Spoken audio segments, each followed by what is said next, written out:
Hello everybody, so I wanted to do a quick video. We got our beef in the other day, and normally the butcher just throws away all the bones and the fat around the kidneys of the cow. But I asked for that because we use everything, and if I'm paying for a cow, I want everything that comes along with it. So I asked for all the soup bones. I made some bone broth yesterday. I still have a lot of bones left, so I'll do another video on that, how I make my bone broth. But for now, I just wanted to show you, they gave me a whole bag of the fat from around the kidneys. It's for beef, it's called tallow. For pork fat, it's called lard. So lard, I just don't like lard as much as I like the beef tallow.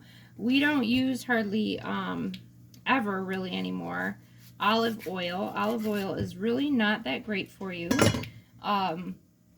So beef tallow, you know, they used it a lot. Farmers used it a lot for decades and decades, mostly because it was free, and it's actually very good for you. The fats and stuff in the beef tallow, when you use it for cooking, helps your body to absorb the nutrients in the food that you're eating a lot better than olive oil and everything else.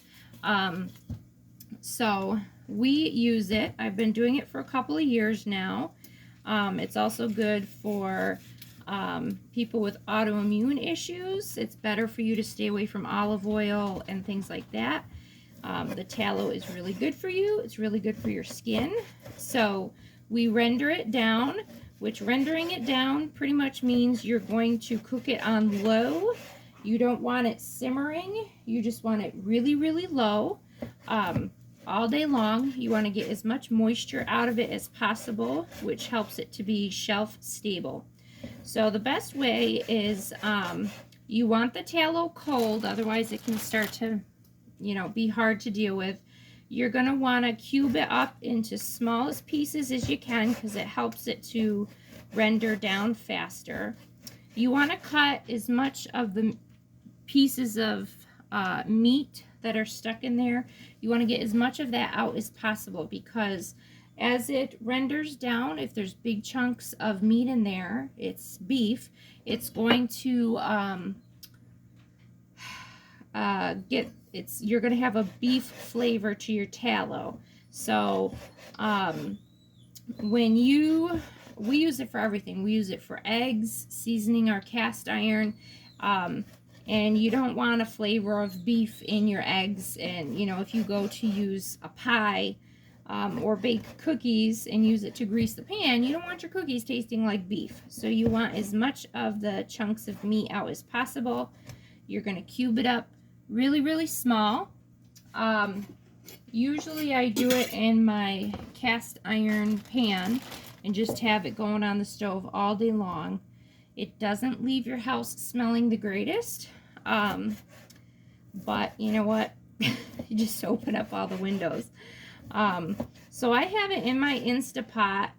I have it on low, the slow cook, and I'm just going to let it go all day to get as much moisture out as possible. You can spoon out with a ladle any little crispies that float to the top. But it's really going to take all day. You want it nice and low. You don't want to burn it. You want as much moisture out of it as possible. And that will keep it shelf stable a lot longer.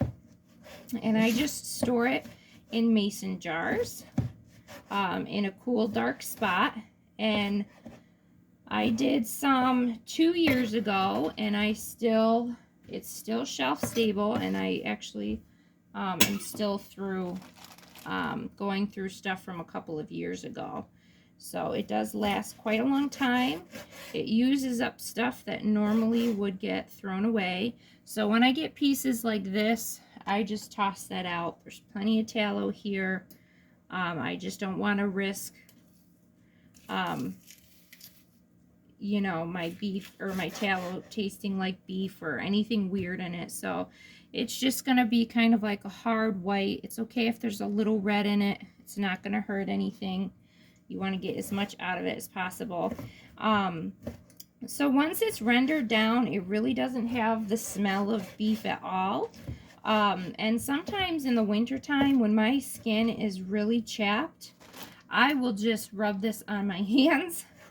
And even on my legs when they get really chapped in the wintertime and stuff like that. That's what they used to use back then versus all these fancy lotions. They just stuck their hands in some lard or some tallow. So sometimes I will do that. It might be weird to some people, but we really want to use everything we possibly can. We don't like wasting it. As you're living this kind of lifestyle, you really start to realize how much we waste in a day-to-day basis, how much we've gotten away from a lot of good things for the sake of convenience. And you know what? It is a sacrifice sometimes, but it's well worth it. And it's a whole lot healthier, a lot of unprocessed. So we really enjoy it. There's really no way to necessarily tell when it's done cooking. You just want it to go as long as you can stand it. So as it starts to cook, the pieces will get smaller and smaller. So let me see if I can find some here. Okay. Hold on, Creed. All right, so the chunks were a little bit bigger, but they start to turn like a clearish color and get smaller and smaller. So you want to give it a stir every now and then, and just keep it going on low. And then, like I said, you just pour it into a mason jar.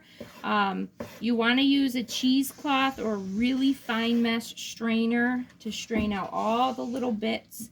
You just want a clear golden liquid color in your jar. So make sure you strain it right into a sterilized mason jar and it'll last you a long time. Yes, Creed? Will you help me take the ashes out of the bucket? The ashes out of the bucket? I mean ashes. Did Daddy ask you to do it? Yeah. All right. Give me a minute. My hands are all greasy. I have to get this started.